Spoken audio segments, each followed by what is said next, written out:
Now we'll talk about two type of surgeries that are usually done as related to gastrointestinal pathology.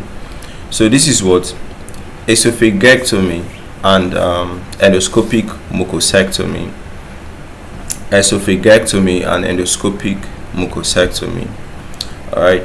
So what is esophagectomy?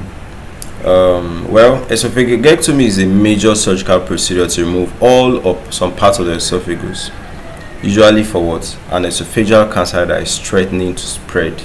Okay.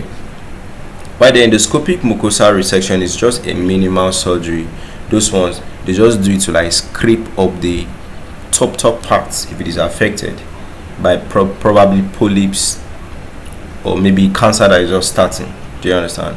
So esophagectomy, they do it to remove all or parts of the esophagus, and sometimes they reconstruct it back. Okay, so they do this when maybe there's cancer and there's a threat that that cancer will now spread to other regions. Maybe there's severe Barrett esophagus, okay, with high grade dysplasia, end stage achalasia, or strictures, okay, that are not responding to other treatments. So procedure can be performed via open surgeries or minimal invasive approaches. Okay, it involves removing diseased tissues and reconstructing the digestive tract.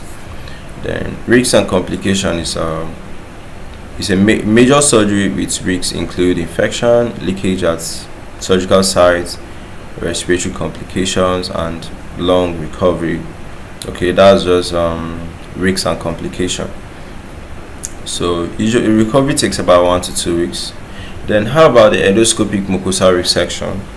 It's a minimal endoscopic procedure that is usually done, okay, and it's done from the esophagus down to the intestines. That's on the lining. Do you understand?